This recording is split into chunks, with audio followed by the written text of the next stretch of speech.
make sure. I literally just started to go over again, Thursday. Swear to God. I just. Oh, It's Is a good problem to have. Yeah. I know, just think it's very well, or between this.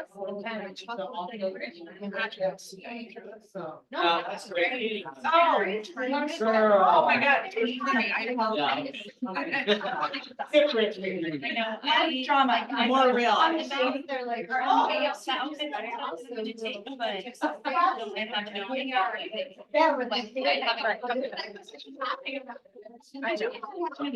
End up with. Yeah.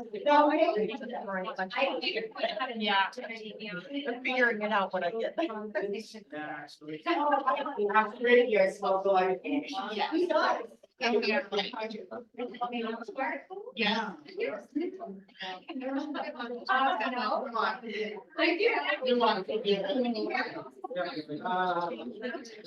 This is like when I was.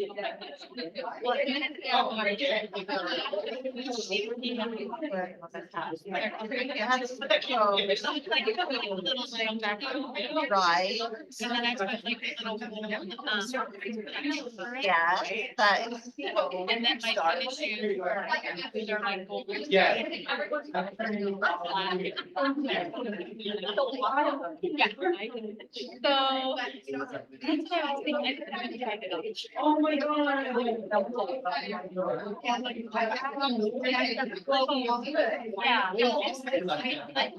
I didn't see it. The Monday night or the Tuesday night. I know.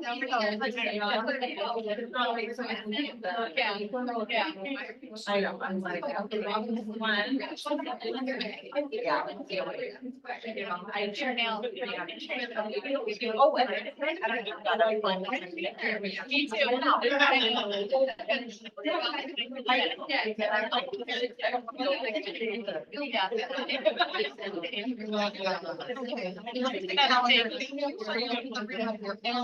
I'm jealous. So good morning. Hi. Morning. It's cold in here, Robin. Good morning. Yeah, it is chilly. Bring the energy.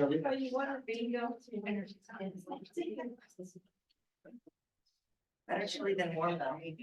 I do too. All right, so what do we have immediately following team meeting today? Lunch. Stop That's a good wasting your question. Saturday. What do we have right after lunch in team meeting today? Stop wasting your Saturday. Who has held an open house and had nobody show up? Who has held an open house and had people show up and not converted that into any future business? Okay, that's interesting. Well,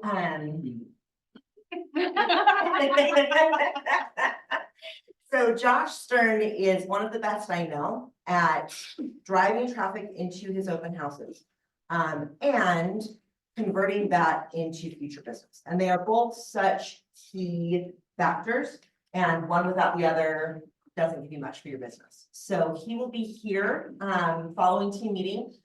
We'll grab lunch, and then at 12:30, he will start presenting how to stop wasting your Saturday and pull 3 transactions from your next open house. Open houses are an incredible way for you to lead generate, build business without a lot of check equity. When we look at lead generation, you have the option to put in sweat equity, or you have the option to put in check equity. Some things are a combination of the two. Check equity is when you sign a check and you get leads. And that's going to be when you pay for leads. That's also any of your lead generation platforms that just require some investment. And then your sweat equity is going to be when it's your time that's invested to generate those leads. If you are new in business and don't have a large marketing budget, if you are established in business and looking at ways that you can save money and make sure that you are remaining profitable, having some healthy sweat equity lead generation in your business plan is a great strategy. And I don't know that I can think of one that's honestly better than open houses. There is so much opportunity around this. So That is my humble plea for you to stick around, eat lunch, and then take what Josh has to say.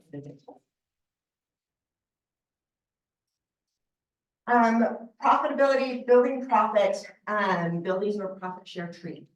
So this is something that I don't think we spend enough time on, as a company talking about. There is a lot of wealth building opportunity here. One of the people who has talked about this that really resonated with me the most is Johnny Christensen, who's our regional director, talked about how he built his profit share by watching for great agents to join Keller Williams. Then he had an account that those funds went into. And when he had enough money in that account for a down payment on an investment property, that's what he did with them, so that then he was able to augment his investment. And it's really fascinating. We'll have him come sometime to show you sort of the branches of what that's turned into for his wealth building strategy. So if, excuse me, that guy turns towards the mic to throw. If what I'm talking about sounds completely foreign and you have no idea what profit share is or how this would be a part of your wealth building strategy, this would be a great session for you to attend. This is tomorrow from 11 to noon. The McKissicks, who are kind of KW royalty, are going to be breaking down how this can be a part of your wealth building strategy. Yeah. It did actually work. It did, I didn't do it. If you are on the path to capping, we are going to be acknowledging our cappers from January today. If this is something that you are working towards, this mastermind is a phenomenal opportunity to help you get there. I'm very appreciative to Shauna and Eladio for putting this together. The conversations and strategies that have come out of this have been outstanding, and I've already seen the results in the agents' businesses that have been taking this on. So that is tomorrow, Wednesday, the 21st, from 2 to 3. And then, yes, Rob? Please note the time change. It was from 11 to noon, but it is 2 to 3. Please note the time change. Was 11 to 1, now it is 2 to 3. So update your calendars accordingly, 2 to 3 p.m. And then you can stick around for Confections and Connections. And that will be from 4 to 5 p.m. So mastermind 2 to 3, get on the phones and put what you talked about into work 3 to 4, come and get sugared up and have some good social time 4 to 5. Please remember that Confection and Connection is designed for our agents that are new to Keller Williams to get to know some of our more established agents, and that we would love to have all of you there. I think it is easy to lose touch of who is here as we continue to grow and to get into a little social rut of who it is that you know and talk to, and this is a great opportunity to meet more people. How to get paid. Rihanna will be teaching her monthly How to Get Paid class. This is for agents that process their own transactions or transaction coordinators to understand how to put things together in command so that when we get your check-in, if it is in before 1 p.m., we can same day release your funds to you. If it is after 1 p.m., it will be first thing the next day. Nothing makes my heart happier than paying agents the same day we get a check. So please, please, please attend this class. Make sure that your files are complete in command so that we can do that. And then if you are looking for CE and or to learn more about working with new construction, as you all heard in the market update, market forecast event, as well as our subsequent conversations we've had here, new construction is going to be a big part of our market moving forward. Who can tell me a couple of reasons that new construction is going to be a part of what we're seeing happen in the market? Well, lack of inventory. Lack of inventory. So there are fewer people who are choosing to resale their homes for any number of reasons, not the least of which that if they're sitting on a 2.5%, 3% interest rate, it's hard to look at letting that go. And so one way to get around that is new construction, bringing in new inventory. What's another reason that new construction is important for market? Depending on the builder, sometimes they're offering an amazing interest rate. Absolutely. So with the affordability issues that consumers are facing, the fact that that builders more often than the traditional home seller are offering maybe a reduced rate, additional financial incentives, things to make that more affordable. Anything else? They're also offering incentives. Incentives that they wouldn't normally offer, so you can get upgrades and different things that normally you have to pay for, they're offering that as incentives. To keep buyers moving forward and help with buyer reluctance, we are seeing builders offering more incentives than they have previously. It's always funny to me to watch sort of the ebb and flow with builders and that they'll give so much, get absolutely nothing, that they really want to work with agents, and then they just really don't care that we exist. But right now, we are in a time where they are giving a lot and they are happy that we exist. So this is a great time to build some strategy around how to work with new construction, to become a pro at that, and to be really familiar with what the new construction opportunities are in our market. So Jack with Edge Homes will be here on the 22nd, 10:30 to 12:30. And then there's 2 hours of CE credit with that as well.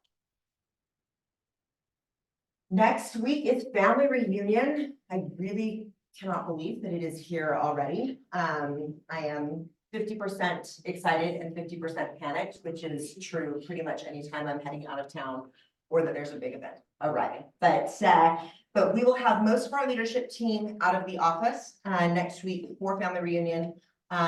Please be sure that you kind of keep that in mind as we are communicating. I will still be checking on emails, texts, but it will be during breaks and end of day. So it'll just be a little bit longer of a lag time hearing back from me. If you have something that is tactically urgent, what's tactically urgent?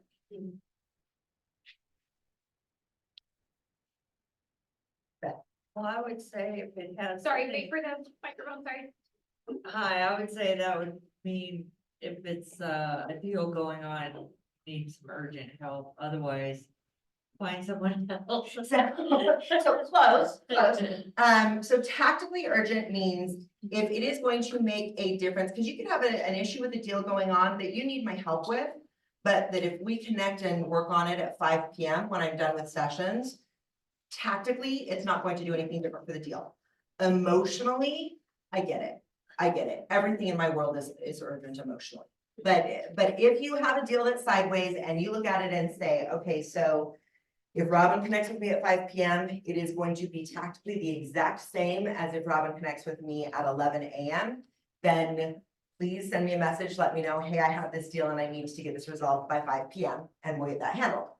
If you have something that is tactically urgent, and sometimes those things happen, like you have an hour to get something fixed, and if it's not fixed, then someone is out earnest money, or a firing squad is coming for you, whatever the case may be, then please send me a text. Don't go email with that. Send me a text because I will be checking those first, and mark it urgent at the top of the text.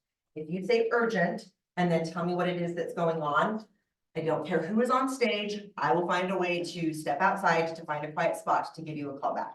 Now, if you send me an urgent text It's not. and I walk out of Tony Robbins and I find a quiet spot and I call you and you say, oh, you know what, I was really freaked out, but it's okay, it's actually not a big deal. Or here's what the issue is, and this is something that we could have handled at 5 p.m.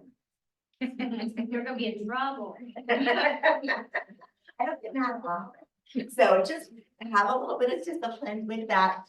But please know that I will absolutely step out. If it is an urgent situation, I will absolutely step out. And if it is a not urgent situation, I absolutely will still get to it before end of day. I want to make sure that there's no interruption taking place that are here. Then for those of you that are here next Tuesday, so a week from today, in place of our team meeting, we will have the vision and state of the company speech broadcast here at the Market Center. So that will be from 9 until 12:30 our time. So slightly different hours than normal team meeting. And that is when Gary is going to go through and talk about, Gary Keller will share his projections for what's going to happen in the market. He'll usually have the Keller Williams economist there with him. He will also be giving what's happening for us as a company. And there's a lot that we have been involved in that I expect we're going to get some clarity and some information on in this speech. So it should be a good one to attend. So again, we will have that broadcast here at the Market Center from 9 until 12:30. And then those of you that are going to family reunion, we will watch it together in Vegas. And then the other family reunion session that we will have broadcast here at the Market Center is Mo Anderson's Inspirational Morning. Anyone who knows Mo, so we've got Mo Anderson and Gary Keller, who are the founders of Keller Williams. Mo is the heart of the company. She is also one of the scariest individuals I have ever been in the same room with, as far as like, she will absolutely cut you. And I have seen her make grown men cry, and I have seen her give someone a look and get them to stop whatever it is that they were doing on stage. So this is a powerful one. She is the one who has come up with our culture in action, which number 8 is not using profanity. So if you ever see any of your leadership team walking around here shouting number 8, it means that they really want to be using some 4-letter words, but they are worried that Mo is listening somewhere. But she puts on an inspirational morning, and it is exactly as billed, inspirational. We will have that broadcast here at the Market Center, and that is 10 to 11:30 our time. And then we'll wrap up the month with haps and apps, as we always do the last Thursday of the month. Remember that this is at the Elixir Lounge, which is just 15 minutes away from the office, 5:30 to 7. And again, this is just another opportunity for us to connect socially. Sometimes agents will come and talk through things that are happening in their business. Sometimes they'll talk about things that are happening in their lives. Sometimes they'll talk about cat videos. And this can be such an isolating industry that it is important that we reach out to one another and that we don't allow ourselves to become isolated. So this is a great opportunity to not be isolated. Elixir is a bar lounge, so they do have drinks that are available. They also have a really cool menu and great food. I haven't tried their desserts actually, but their chicken fingers are really good. Their burgers are really good. So so you can certainly come in and have dinner, have some snacks, or have drinks and connect. Death by Chocolate. Speaking of things that are coming up so soon and that I have hives about how quick they are, I thought I saw Lisa. She's right here. I was looking for her. It's gonna be a long meeting, y'all. So wherever. So March 15th is our next client appreciation event. This is the Death by Chocolate event, which is the event that we put together specifically for your clients that are over 18. So much of our client appreciation events becomes very heavily weighted towards the kids and towards families, and that's great. And we understand that for most of you, there's some diversity in your database, and we don't want to leave you with without events that you can do for those that don't have kids or those that don't want to bring their kids. And so this last year was just such a gorgeous event. It was my first Death by Chocolate. I had never attended one before, and I was amazed, like, one, this space transformed so beautifully. I love chocolate, so I was not amazed that I loved what was here. It was gorgeous and it was beautiful and it was delicious. But the clients that stayed and the socializing that was happening and just the response from the guests was better than I could have imagined. So Lisa, will you give a quick rundown on what agents should be doing today, given the fact that this event happens on March 15th, which is in 3 weeks? I know, I'm getting a little bit of heart palpitations over it with family reunion and everything coming as well. So we will have a Google form. Code that links to a Google form. Okay, QR code that will link to a Google form, so you can start giving your head count for the event.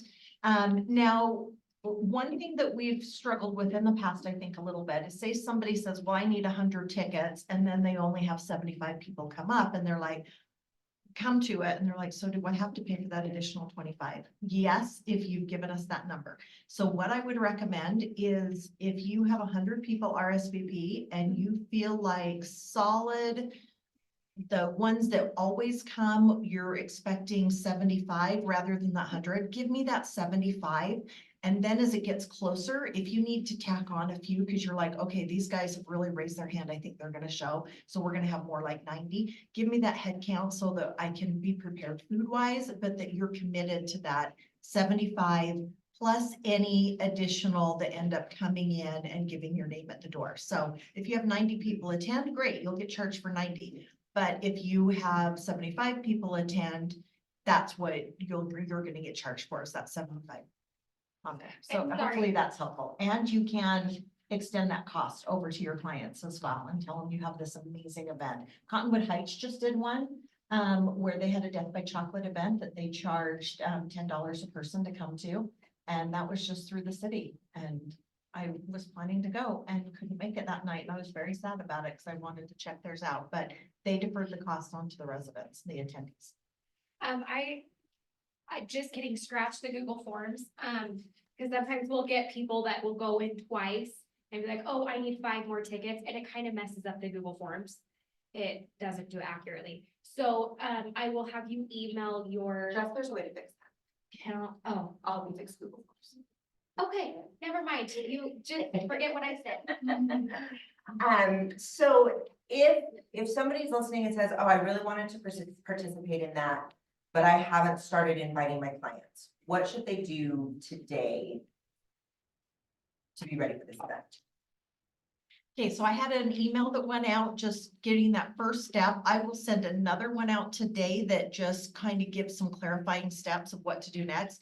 But first is the email invitation.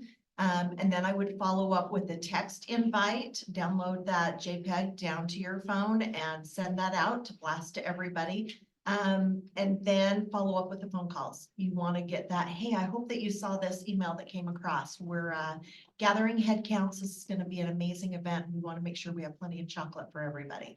So remember, there's going to be chocolate fountains. There's a gluten-free station. There is, we have vendors. We're using our entire office space. It's really incredible. The people, as they walk through, get to KWs everywhere. So we're marketing yourself without marketing yourself, which is fantastic with giving the service to your clients in this major event to your clients. We're gonna have the wine bar, chocolate martinis this year, plus a soda bar, and charcuterie. We're gonna have a big charcuterie station as well, so that it's not just sweets, but it should be pretty incredible. Wonderful. All right, so check your emails for the email from Lisa. Send the email to your clients, follow up with a text, plan to follow up with a call. And if you check your email and you do not see that email from Lisa, talk to cute Haley at the front desk and she will forward that to you and we'll make sure that you get taken care of. And thank you to Lisa and to her committee for putting together such an incredible event and taking the work out of throwing these client appreciation parties. They involve a massive amount of work one way or the other. In this way, it's just not us that have to do the work and It's Lisa. it's Lisa. It's So me. thank you. Thanks for RSVP, doing that for us. please. And just to recap on the RSVP, come back with a conservative estimate on your RSVP. You want it to be realistic enough that we are not going to run out of chocolate in that chocolate fountain. But conservative enough that you are okay paying for the number of tickets that you RSVP. And then any additionals, you can let us know close to the event, or if they just show up at the door, then we will just be charging you for those extra. Thank you. Coming soon. Who is listening? It's coming up soon. Ladia. Let's see the green line. This is probably 2 or 3 weeks out. Should be a little 1,800 square foot place up in Syracuse. We're gonna be right around 400,000 and they should be putting new carpet and painting it. It still probably needs like a little bit of love, but it should be mostly turnkey for 400. Maybe 2 or 3 weeks out, depending on carpet vendors and stuff. Okay, 2 to 3 weeks. Looks like Lindsay's got one. I have a house in Murray. It's like off a semi-private lane off 4800 South. It's 3,800 square feet. Probably a couple weeks out as well, as far as getting that listed. What's the price? $750. 750. Yeah. Okay. Well, it's Blake is being uncharacteristically shy. I don't have a Just wanna listing change agreement yet, so, no. I have a condo in Park City. It's a 1 bed, 1 bath, about 800 square feet, probably gonna be 415, 420. Excellent. Anything else? Sherry, was that a hand raised or you were just stretching? You're giving a high five. Oh, it was a high five. All right. I was like, high fives. All right. Oh, Lisa.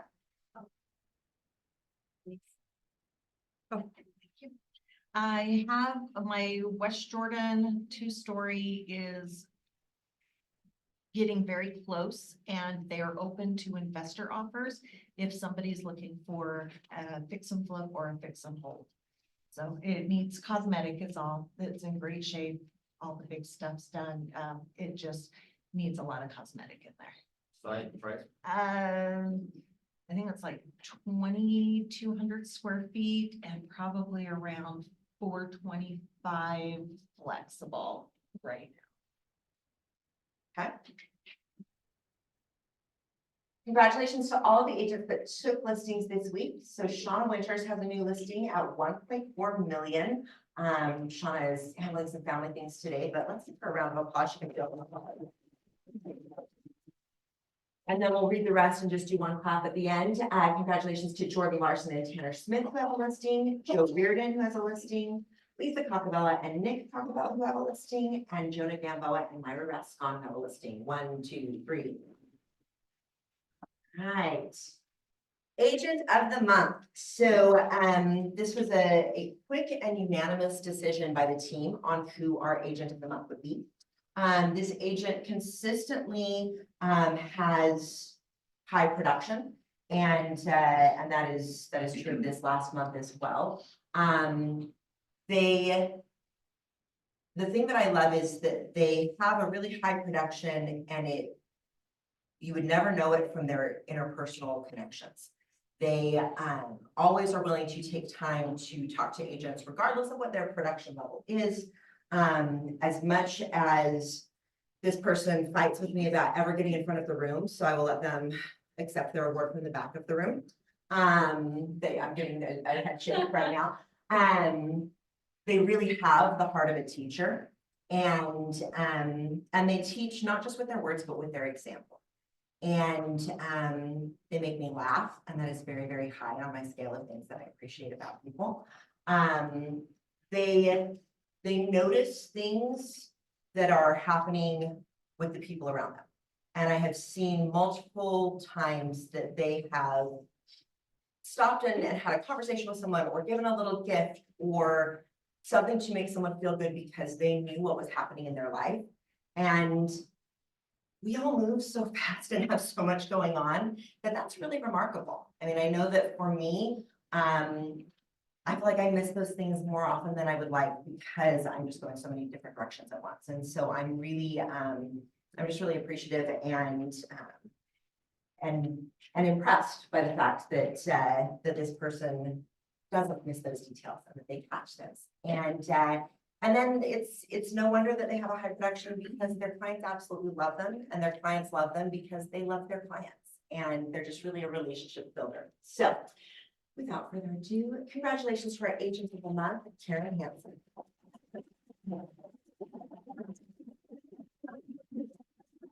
And Karen, for your award, we have this lovely frame that I'll just run back to you that has our Y4C2T's belief system in it. And then a picture of you, so you can put it up like you're in like elementary school and you get your photos done. So congratulations again, and thank you for who you are and what you bring to us. And then our cultural icon of the month, I don't think is here today. Verify, because I didn't see Lisa and she was right in front of me. Yes, we will. Our cultural icon of the month, I'm scanning. Okay, No. so our cultural icon of the month is Lori Gee. And Lori is another one that just loves on her people so hard, and her people are whoever is in her immediate surroundings. And then she has really contributed to the Market Center since she became a part of KW, which is not that long ago, with catching the vision of what we are doing here, with finding opportunities to connect us with other great agents. She is the reason that we now have this relocation company that we're working with Rob Corcoran. And she's the reason that we had the Cottonwood Heights mayor here to train. And she's She's a connector and she uses those connections to really help build what we're all working on together. She's a new member of the ALC, and we are thrilled to have her as part of the ALC and thrilled to have her as part of the Market Center. And I think she's coming back from the St. George Creative Homes. That's why she's not here today. But let's give her a round of applause that she can feel from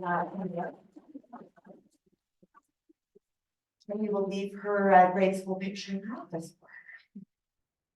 All right, January cappers. So capping is a really big deal in the Keller Williams world, and it's a core part of who we are.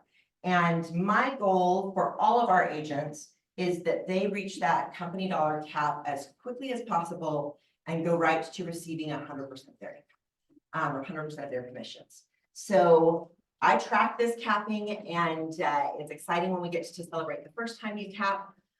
After that, I like to watch and see, okay, they capped in 4 months. Now let's see if this year they can do it in 3.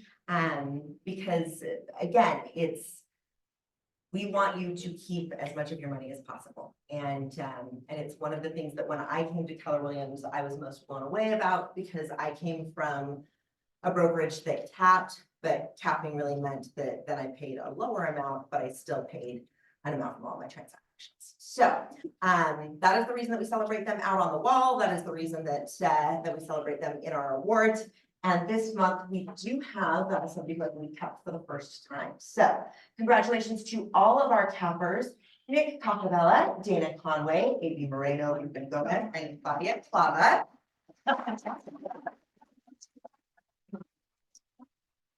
And Nick, we have a capper cube for you, but it has the wrong year on it, so I am waiting for the right one to come, and then we will give that to you. But we do have your photo to go up in the wall, and we will obnoxiously take a lot of pictures of you while you put it on the wall, like it is the Hollywood Walk of Stars. If any of you know Nick, you know that he is very comfortable behind the camera and not very uncomfortable in front of it. So he will hate this, but I will love it, and I feel like I can believe it. Congratulations to all of our January cappers. And for all of our January cappers that I didn't just single out, because it's not their first time, we do have your capper cubes coming as well. So we will, probably not next week because of family reunion, but the week after, have those available for you. Congratulations to the agents who had their first listing in January: Clayton Anderson and Matthew Peterson. It's like, Matt, you need to get us your headshot, so you don't need to do the shadow man. And then congratulations to Amanda Stever, who had her first closing. And if I can brag on Amanda a little bit, she followed that up by taking in the listing. And looks like she has another listing coming from that. So Amanda works full-time as a nurse and is launching her business part-time and doing a phenomenal job. I'm really proud of her. Congratulations to our agents who had top listings in January: Dana Conway with 4 listings and Cameron Burnside with 4 listings. Let's do a 1, 2, 3 and clap. 1, 2, 3 and then top contracts written. These are some familiar faces. Dana Conway had 3 contracts written. Cameron Burnside had 6 contracts written. Now we are changing the awards for 2024. So that all 3 Salt Lake County offices are celebrating the same things every month. So this is one that is new. The listings we have been recognizing. Contracts written is exactly as it sounds. If you submit a contract in Command, then you are in contracts written. So I know that sometimes agents don't put those into Command until the very last minute after they're under contract. Please know that this is a great way to get yourself recognized. All right. Wait, did we 1, 2, 3 clap that one? 1, 2, 3. And then, oh, look, it's Dana and Cameron for closed units. Dana had 3 closed units for $2,405,000 in volume. And Cameron had 6 closed units at just shy of $2 million in volume. That's 1, 2, 3, and a really big. And then for teams. Now, this is another change.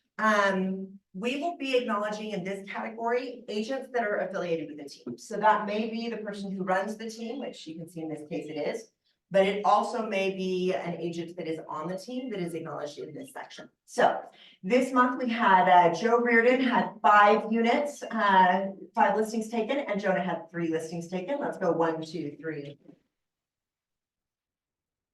And then contracts written, our top three are Ruben Gomez, Jonah Gamboa, and Karen Hansen. 1, 2, 3. Contracts closed, we have Ruben Gomez had 7, Jonah had 3.8, Karen had 3, and Mike Tespop had 3. 1, 2, 3.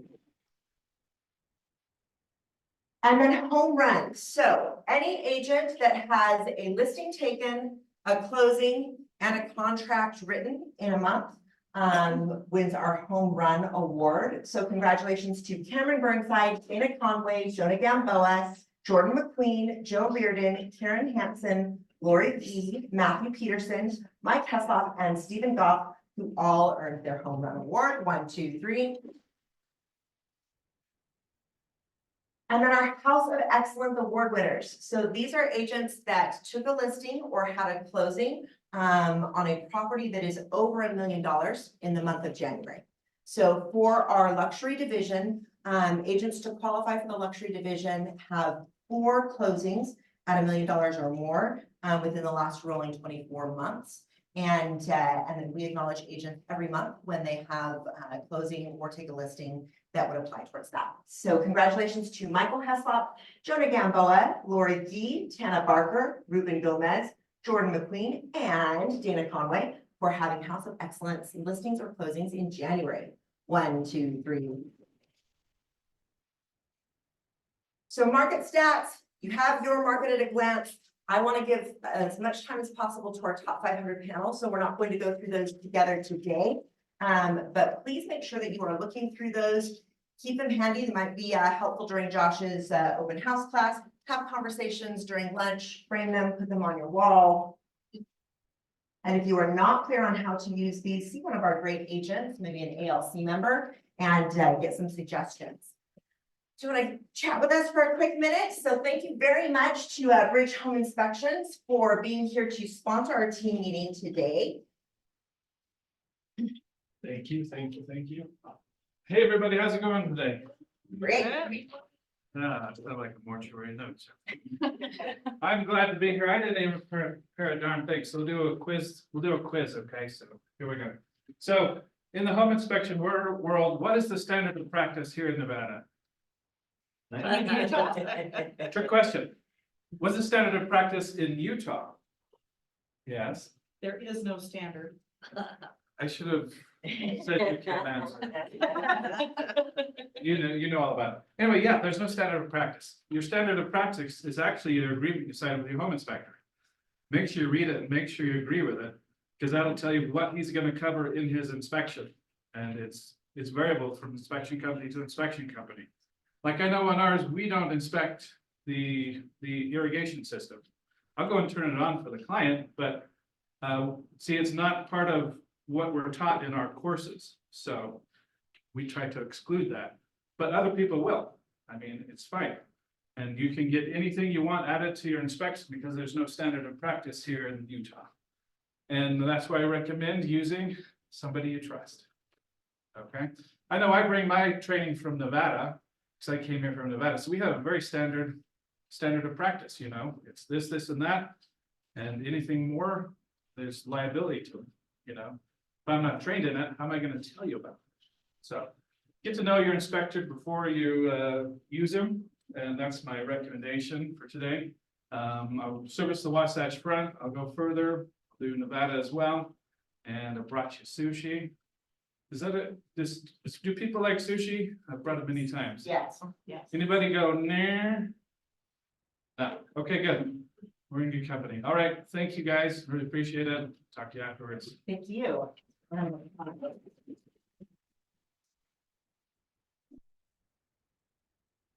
then congratulations to all of our top 500 agents. So this was a really exclusive club this year, and we had agents that still put up the numbers even with diminished inventory, diminished closings market wide. So congratulations to Karen Hansen, Mike Heslop, Cameron Burnside, William Bustos, Gary Sandwall, Joe Reardon, Jonah Gamboa, Dana Conway, and Kim and Flavio Orlandini for making that top 500 list.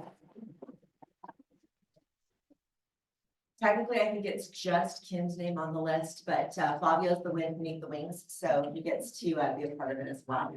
And then some of those agents are here today and have agreed to share some of their best practices and suggestions so that you can all make the top 500 list this year. So Flavio, Gary, I'm not gonna go through and say names. If you are here and you're sharing all this, Dana, see this front row, apparently I can't see.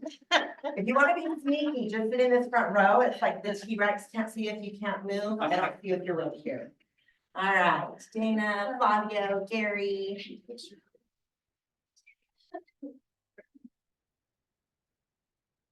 Robin, you don't have to on the architecture.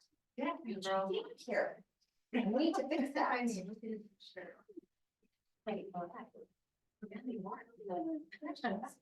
We'll fix that. All right, so. So let's, just quick introduction, name, how long have you been in business and, how many times have you been on the top 500 list? I'm Dana Conway. I've been in business since 2006. I've been in the top 500 every year since they started.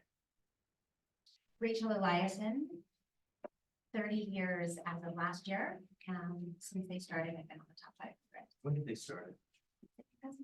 No, it was earlier. I don't know. We don't know. I don't know. Just say that she started, the easiest answer. I'm Flavio representing Kim. She's the one that got it. I've been in business since 2006. Kim has been in business for 3 years.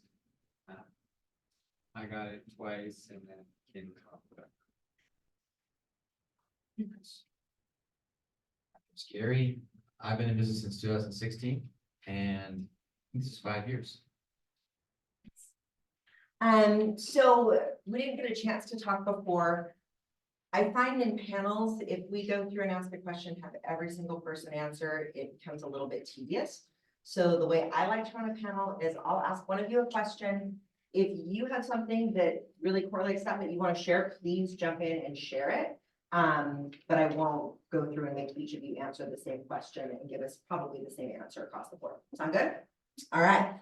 So, Dana, this year represented some changes in the market that I know, disrupted things for you a little bit. And what I know about your business is that it is heavily SOI based. And that you take incredible care of your clients, which means they take great care of you. And that you had to make some adjustments in how you work with them, and really what your focus was with this change in the market. Can you talk a little bit about changes that you navigated with this change in market?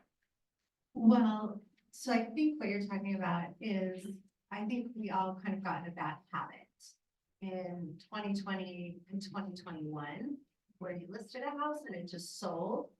And in the beginning of the year, I had to have a little talk with myself, and I have a big sign on, I have a board with all my listings. And the thing on the top that says coddle, because I wasn't giving my clients enough information, especially listings, like weekly updates, because I've just kind of gotten out of habit. So I'd gotten into some bad habits and I had to kind of have those chats with myself and reassess and get that back going. Got it. And you are a big part of why we started doing the market at a glance, why we started doing more stats in team meeting, because it seems like a part of that modeling strategy has been providing more information. Yeah, I think clients need to understand the market. And I think a lot of real estate agents say ridiculous things on social media that some other stupid agents said on social media, and it's dumb. And if you don't have facts, don't say it on social media. It makes me crazy. I can't stand it. Quit telling people to buy a house they can't afford because interest rates are gonna go down. Because you don't know if interest rates are gonna go down, so don't say that. Love it. That's my TED talk. So Dana, you alluded to your habits a little bit. Rachel, what are some of the habits that you took on this year or that you've taken on just in your career to take you to this level of success? I always say it's consistency over time. And making sure that you don't quit doing the things, contacting your clients in whatever form that you do.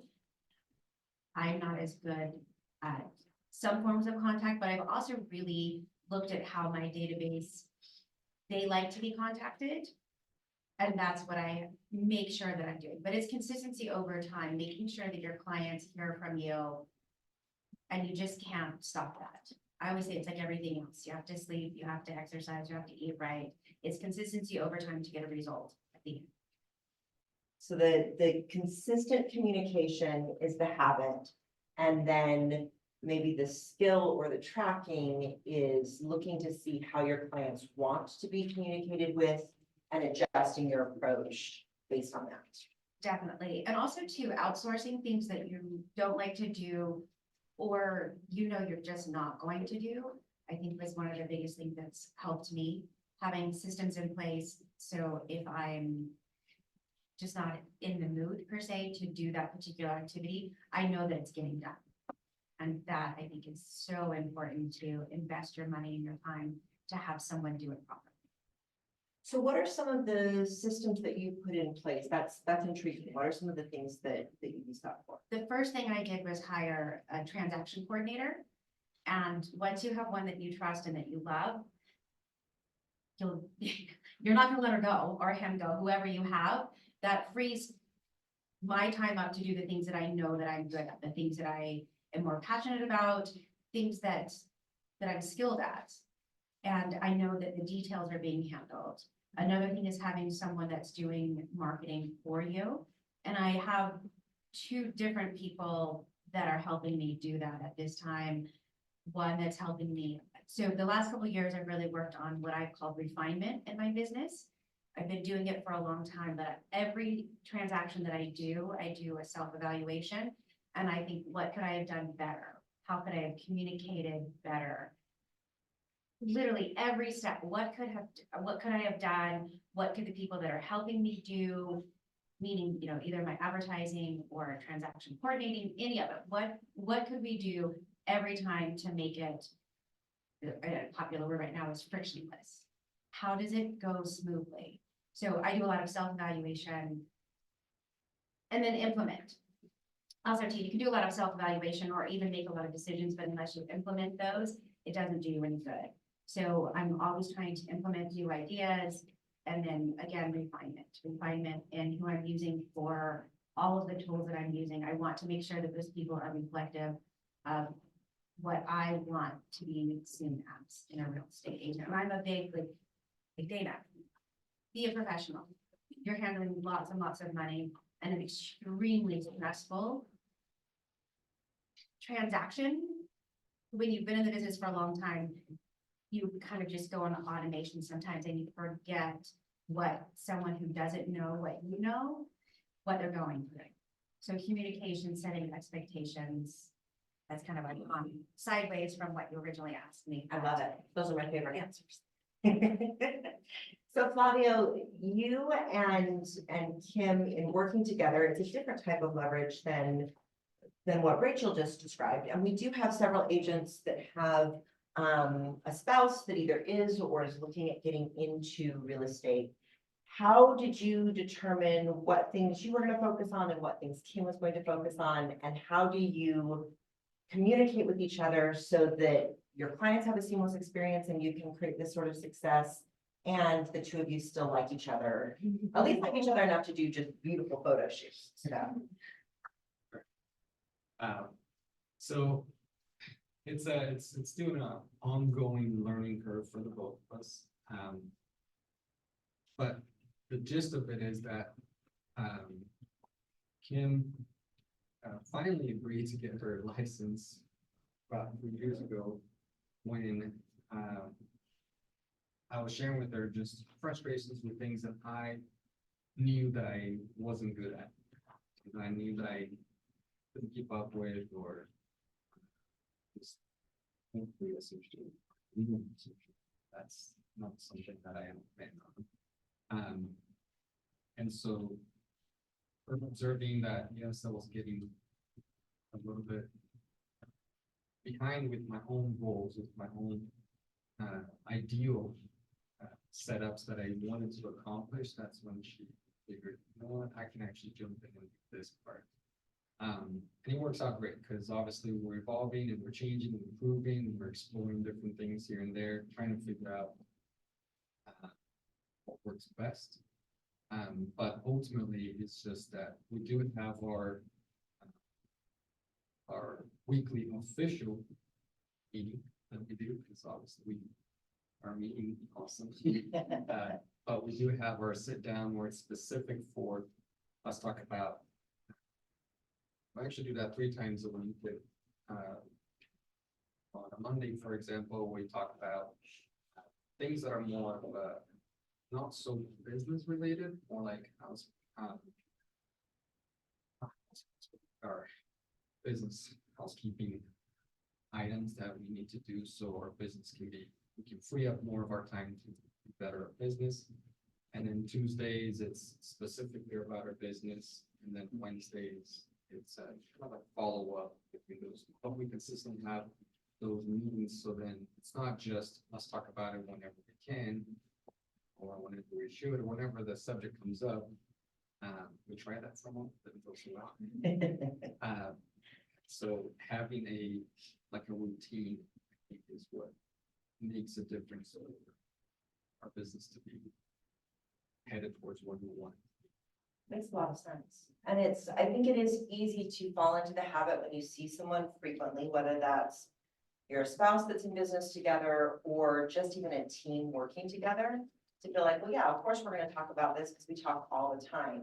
But when you have that dedicated time that is set to focus exclusively on a specific topic, that makes such a big difference in your efficacy moving forward. Gary, let's talk a little bit about skills. So we're focusing a lot right now as a market center on the habits, the skills, and the mindset necessary to achieve your goals. And from what I've observed, you are someone who has really focused on building skills, and then you really maintain those skills. You don't sit back and say, okay, I've got it figured out, now I never have to worry about this again. One of the things that has stuck with me from previous panels or trainings that you've done is you talked about how you have like a standard operating procedure for your appointments, that when you go out of town for a while and you come back to your business, you review that before you're back out on appointments again. And that's something that I implemented in my business applicant. So what are some of the other skills that you have focused on building, maybe this last year, or just maybe throughout your career, that you think have made the biggest difference? I haven't been out of town for a while. That's a rough reminder. We've been building a house, so it's kind of like you can't really leave. It's true. No money. It's But I do think that's important to focus on the skills. Joe actually made me participate in early morning conference calls with our team. But I get more out of it than I cared to admit at the beginning. And we practice role playing, our lead gen, our lead follow-up. I try to practice appointments that I'm gonna have, price reduction conversations that we're gonna have, and we're practicing those 4 days a week for roughly 30 minutes every single day. Those are really, really pivotal to making sure that my day is really successful. As far as the other skills that we've been really trying to dial in, it's understanding what the market's doing and being able to simply articulate that to the people that you come in contact with. I mean, I think if I was to carry around one of those clickers, I probably have 100 times a week where people are, hey, how's the market? Everybody wants to talk about it. And sometimes it's at church and sometimes it's with my in-laws, and I know they don't have the level of like desire to listen to me. I'd love to just word vomit and tell, but I want to give them, I'm pretty particular with, I'm going to give them a really important nugget that might pique their interest, or they might be able to talk about with their friends or neighbors, and then they will eventually get back to me. So I try to be specific with that. We get really granular with saying 81.3% of whatever it is, and being able to explain what that means after you give the very specific stat, because it piques people's interest and it opens their mind, and then it leads to another conversation, and it just establishes you as an expert if you're studying it often enough to be able to articulate it. So the stat piques interest, and it establishes your understanding and your expertise, but it's not necessarily what makes a difference for the client. So giving that stat and then following that up with, here's what that means and context and what it means to them specifically, is really where the magic is. Right.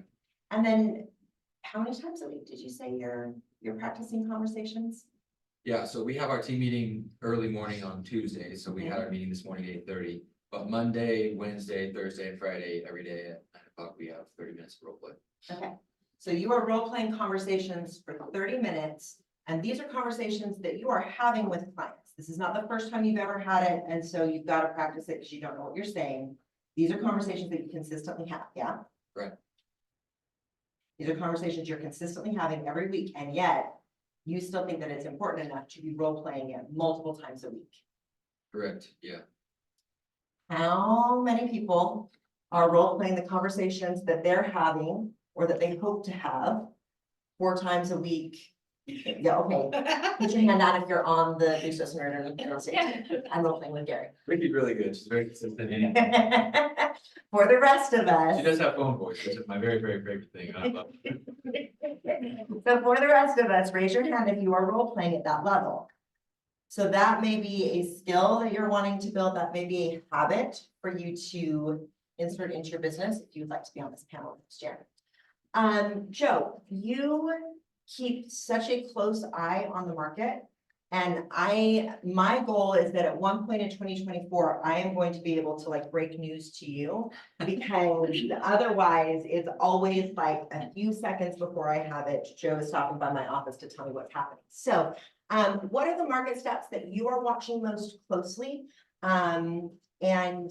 Just a couple of tidbits on how you share such high level information in a more simple way.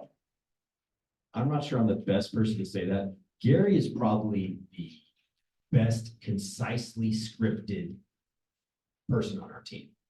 I'm more gonna get to it in a more of an I fashion. Like, it's gonna take me, 150 words to say it, where Gary could say it in 12. So Right? share the data with Gary and then Gary will. And the secret to being the top 500 is that if you're a guy, you need to wear zip-up sweaters. Yeah. Oh, yeah, I got it. No, so I think Gary hit on it. Like, our thought is like, when you share a statistic, so many agents, Dan, you're like, it's always a great time to buy real estate, or like, they just say stuff. The market is this, and they give something that's like super general, or they just word vomit stuff. We feel like if you're gonna give a statistic of what he said, it needs to be, hey, like, find the number. But it's like, so that they, like, yeah, it's this percent. And 81.3%.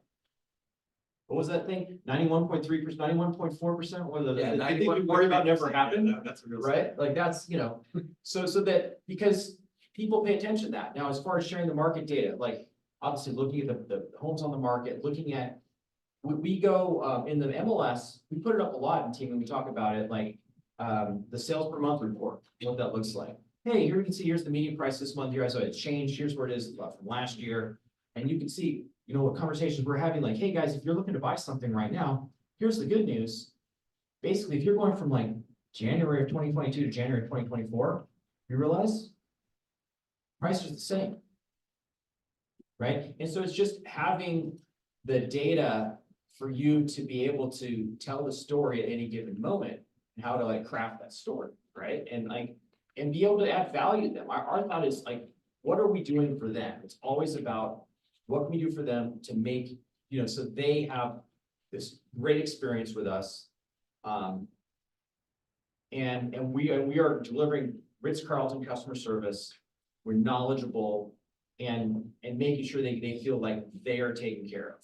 Like, they are always coming first. We are never like putting them in a position where they are feeling like, oh, these guys really shoehorned me into this deal. Right? And so I did answer your question, but. Like I said, my favorite answers. So lightning round, as I mentioned, we're looking at mindset, skills, and habits. Because really, if you can address those 3 things, you can transform any business in any way. What are the things that you have done, and just, if this is something that speaks to you, raise your mic and shout it out. What are the things that you have done this last year to protect and to build your mindset? realizing that the weeds will grow and making sure you get them out, and that the weeds will always grow, you must get them out. Love that. I'm gonna pass this on. How would it pull out, Okay. figure out this quote that I was gonna say? Once you get it concise, I gotta be like, accurate. Anything else on mindset while Gary makes sure that he's very precise and accurate? I think for a mindset, it's one of the things that Kim and I have been working on last year. It's something that you mentioned too, as far as the implementing. In my mind, bottom line is learning the skill. This may not be completely accurate, so don't hit me, but learning a skill may not be the biggest challenge that people have. I think it's truly implementing the skill. I think that in and of itself would be a skill. How do we go to all these trainings and come to the meetings and we get excited, get pumped up, and we write things down, and if you even review it the next 48 hours, and then nothing else happens. So I feel like for me, for a long time, that was something that I feel like it really held back. So this year has been a lot of focus on truly implementing those things. And I also know that it can be overwhelming, all the ideas and all the beautiful things that we hear that gets us pumped up, right? And then, oh my goodness, I'm gonna do that. I think since I started working with Kim, it has been a really easy, but a nice opening aha moment is just, I don't need to implement all of these things. Would it be beautiful? Absolutely. I don't need to implement all of these things. Just pick 1, 2, maybe, and just go with it. Give it a solid 90 days, trying that one particular skill before you either marry that skill or you move on to something different. But I think it's just implementing something. So discernment, so that you know what's most important to actually implement, and then focus on implementation and execution. I love that. Gary, you got it pulled up? Yeah, I got it. All right. So Joe actually brought this up in our team meeting today, so I pulled out his quote earlier, and I really think it's important. He brought it up as it pertains to business. I was studying it more as just like my personal life, but the quote is, joy we feel has little to do with the, come on, people trying to calm. The joy we feel has little to do with the circumstances of our lives and everything to do with the focus of our lives. So Joe actually brought it up because, are we finding joy in real estate? Like, are you having a good time? Is it exciting for you? And yeah, it really is. I was studying it for a completely different reason. And then when I was getting ready to share it just now, I thought this has absolutely pertains to our clients as well. Because when we're directing the traffic throughout the transaction, we're giving them where they should focus their attention. Right. So even if the world is crashing down, like I had the moldiest moldy house I've ever had. And the lady sent me a gift basket for it. I got it in the mail. Like it was amazing too. And yeah, I mean, I was pumped. So that more or less had to do with the fact that every time I had some bad news, I already told her what we did to take care of it. She's like, oh, what are we gonna do? I was like, I already handled it. Everything's fine. So yeah, when we're directing the focus of their attention, we can keep that mindset good and the excitement of the transaction rather than just focusing on all of the bad things that are happening or the weeds that are going. For our own lives as well, I think mindset is a big deal. So I encourage you all to find what it is, what about real estate brings you joy, and do those things. Like, keep having a good time. All right, so last couple of things, we've talked about connecting with clients daily, role-playing the conversations you're going to have. Like, one word answers, any other habits that an agent should be looking at building if they want to be on this panel? Any habits that you would say are like brushing your teeth, gotta do it. Pick up the phone. Pick up the phone, okay? I think you have to treat your clients like everyone is your sibling. I love that. I love that. As long as you love your siblings, and treat your siblings well. Do what's right for your clients, not what's right for your bottom line. Yes. And Right. then your clients will always do your bottom line. Yeah, I mean, did you see that kind of unanimous agreement with that? And that is something I would say I see that all truly top agents have in common, is that they focus on what's in the best interest of their clients exclusively. And you do that for enough people and your bottom line will always be taken care of. But you said it exclusively, like it really should be the only focus, and I promise everything else works out. Okay, so then let's hit skills. If there was one skill for, let's say, a new agent, or an agent who's looking to build their business to a level they haven't reached yet, for them to be focused on this year, what would that skill be? Marriage and family therapy. Marriage and family therapy. if you Or didn't hear it. finance. That's your actual job, you're actually. You are. Yeah. Dan's right. Yeah. I think you have to have enough conversations to be getting better. Yeah. We have some agents on our team who are improving, they're not improving fast enough, like, you have to have more conversations in order to be able to implement some things. So have more conversations and then you'll get better, execute and implement. That kind of ties into what Flavia said. Build your skills as a marriage and family therapist, which really is about managing your clients, set, right? It's about, and about taking care of them. Any other skills that we missed?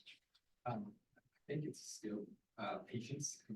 I think, if we're patient, right, there's all sorts of benefits associated with that. Number one, you won't become a salesperson to your client, you won't become, I guess, disappointed in yourself if you didn't reach your goal, or not disappointed, but discouraged, right? You won't become discouraged if you didn't reach your goal. I think when I think of new agents or that concept, I almost think about just give yourself some grace, be patient, be consistent. You don't need to, I mean, it's nice to get there first, but you don't need to get there first. Sure, wrap it up with the skill that I lack and need to focus on the most. So it's Flavia. Joe, you have something that. No, just- The other thing is, you can see like Dana's business, 100% database, right? 100%. 100% database. Right, so she knows she's gonna get X number of deals per year from her database. I know I'm gonna get X number of deals per year from my database. That's because over the last, for you, how many years? Okay, a lot of years, right? For me, not as many, but, so the question is, if you're starting out and you don't have that, you should be doing two things. You have to figure out how you're gonna build that database, which is your future business, and then you have to figure out what you're gonna do for today business. Because right now, database building is the most important thing you can do, period. But at the same time, if you aren't getting anything from the database right now, if you're just starting out or whatever, they need to know and trust you, you gotta figure out what you're doing for today business, so you can put food on the table. Yeah, if you focus exclusively on today business, you miss the opportunity to build an incredible So, career. and yeah, at the beginning, it's a balance. You have to figure out what that balance is, or you could have some problems. I love that. There are two quick things I would say, because when I started a long time ago, I did not have the training and the level of professionalism that we have today as realtors blows my mind. So if I was a new agent stepping in today, there are two things I would keep in mind. One, I would find an agent that I think is outstanding, that I wanted to model, and I would reach out to them. And then I would do what they're doing. And the second thing I would say is don't compare yourself. Kind of keep your blinders on. If you're doing what you should, don't compare yourself to other people if you want to be in real estate long-term. A lot of us have different cycles, different challenges throughout life, and do your own book of business. There's so much business to be done. And not every year is going to be your best year, but it can be a good year. And it is an amazing career that allows you flexibility throughout your life to move forward, move back, but always have an amazing career if you follow what everyone has said here. Build your book of business on doing the right thing and not being driven per se by the financial gain. If you do the right thing by your clients, that is how you're going to build your business. When I started, I didn't know anyone that could even afford business or anything. And it was by doing the right thing for every client that I got that started referrals, because I'm horrible at asking for referrals or references, but I'm still here. And that's because I chose to do the right thing. Every client, no matter what price point, I put myself in their shoes and said, if I was buying this home, if this was my money, would I think this was the right thing to do? And I still do that today. Cause I mean, I told this one cute lady the other day, not lady, she's 30, you cannot live here. Yeah. She loved the home. I said, your parents would not let you live here. And I'm sorry, it's cute, but this is not your home. You do the right thing and it will work out. Love that. So doing the right thing will work out. And what you said really ties into that patience where you are acting with urgency and your mindset is one of patience. You understand that you've got to get after it today because if you're not having enough conversations, it doesn't matter what you learned, you're not going to learn it fast enough. And you understand that you're in this for the long haul. And so you're not comparing where your results are today with somebody else, even if they've been in it less time. I was going to say someone else who's been there more time, but really with anyone else, because we all know. Thank you for the example that you are. Congratulations for the acknowledgement in our marketplace as a top agent. It is certainly well deserved. Grab sushi and then stick around for Josh Stern to present how to get that right now business through open houses. Thank you.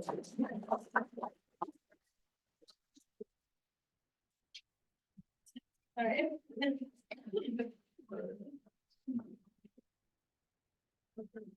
Hey, Jenny, how's it going? Good. Back to Monday, thanks. Sure, yes. You know, you have to try to figure out if I'm doing something wrong on that. Just linking my. I guess when you write like an author, I think I got the I sold you that. know. Like, video.